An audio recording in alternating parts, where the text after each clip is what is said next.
Let's talk to our first guest on this, Conservative MP, Sir John Redwood. Good morning to you. Morning, Julia. Thank you very much. I'm sure you for joining us. I'm sure you, like me, were thrilled when you saw this leak yesterday of watering down of net zero commitments. I'm sure you welcome it, but does it go far enough? Well, it's good progress. As you know, I've been campaigning for some time because I think quite a lot of the measures that the government was proposing are counterproductive in their own terms. They would actually increase world CO2 rather than reduce it. I don't want to see us closing down our factories and getting out of high energy using activities just to import all those products from abroad with all the extra CO2 from the transport as well as the original production.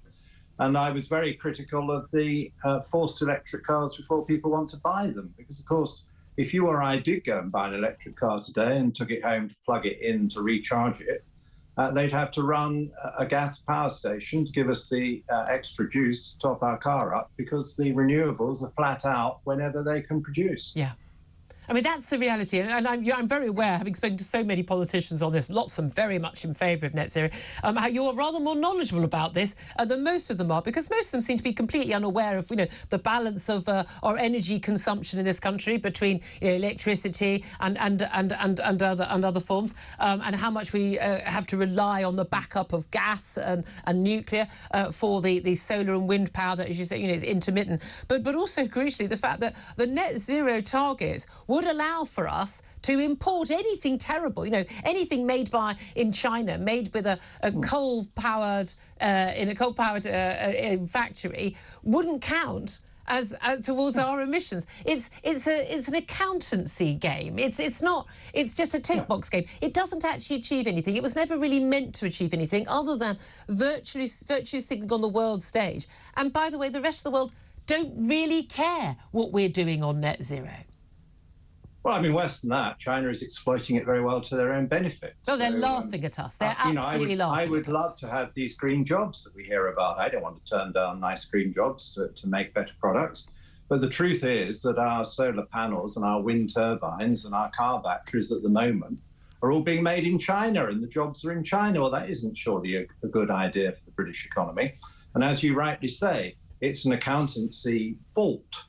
That if we bankrupt our own industries and start importing things, we get a gold star for virtue for less CO2, whereas the world is worse off because there will be more CO2 because of the dirty processes elsewhere and the transport CO2. But it doesn't matter because any party, political leader or prime minister can go to a COP summit and say, oh, look at us, aren't we good? What do you think brought about this change of heart today? Look, the Prime Minister has always said he's committed to net zero publicly, but we know that he has questioned as Chancellor and as Prime Minister some of the costs of net zero. By the way, we don't know what it would cost. The Climate Change Committee, unelected, unaccountable body that has immense power in this country, they valued it at £1 trillion. That was a figure plucked from thin air.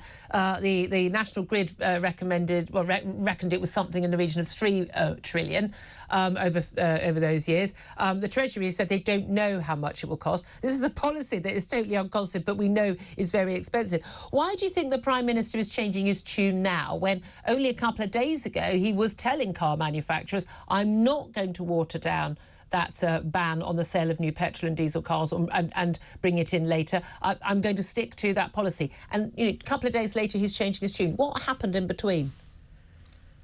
Well, I would imagine that they've listened to the arguments. Many of us, your programme and elsewhere, have been putting forward these arguments. I mean, I made another speech on Monday in the debate on the automobile industry, and I was the one MP who pointed out that the policies being followed could be very damaging to our motor car industry and would certainly not succeed on CO2. I think it's the drip, drip, drip of common sense and facts that various of us have been putting out that has got through even to the Treasury. And the Treasury are understanding now that they're in for huge subsidies and costs to try and get some of these things up and running. But if then a lot of people say we don't want to buy the products, or a lot of analysts say, but this doesn't even save CO2. What would be the point of spending all that money in that way? And that's it. Those who are saying, well, no, there seem to be various arguments. Oh, it won't cost people a fortune because we're going to have all these fantastic new jobs, and we've got the absolute nonsense, completely and utterly untrue statements from Keir Starmer, even on Sunday morning, saying that the green energy is cheaper. I mean, it simply is not. That's a simple matter of fact, and there's no reason why we would expect it to be at any point in the next 10, 20, 30, 40 years. But then there's also people saying, oh, well, you can help consumers by subsidising that. Well, consumers are the taxpayers as well, and they're going to end up paying for it somehow.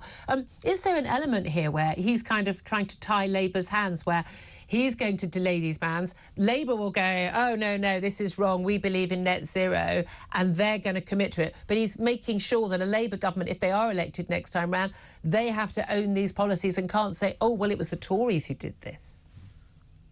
Well, there may be a bit of politics in it as well. There can be. But I hope he's doing it for the right reasons. And the right reason is the national interest and the state of the consumer. I mean, you were very passionate in your opening remarks that surely politicians come into politics so that their constituents can be better off and have better lives. And if it's all going to be bans and higher taxes to pay subsidies to businesses to do things they otherwise wouldn't do, and higher prices, that isn't the kind of politics that I and others signed up for. No, indeed. And we've got to understand that these very expensive interventions are very unpopular, and they will be self-defeating because people find ways around them. If you ban people buying new British petrol and diesel cars in 2030, I suspect what will happen is that enterprising people will import nearly new petrol and diesel cars from elsewhere and sell them as second-hand. And whatever the definition of new is, they'll just go to the... Oh, yeah. I mean, I have no intention of changing from a diesel car, certainly not. Can I also ask you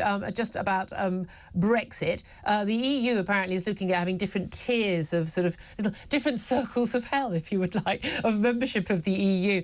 And as suggested, the UK could rejoin the EU as an associate member, so as part of the single market. Now, this has been ruled out as not a non-starter by the Keir Starmer, the Labour leader, after his meeting with Emmanuel Macron in Paris yesterday. What do you make of that? Well, I don't know whether I believe Keir Starmer, because he's obviously always been a keen advocate of reversing Brexit or trying to get much closer to the EU. I think it'd be quite wrong to rejoin the single market, because the single market, I well remember when I was single market minister, was a whole series of laws and controls on the United Kingdom, making it more difficult to innovate and to transact with non-EU states. It was a very protectionist set of measures.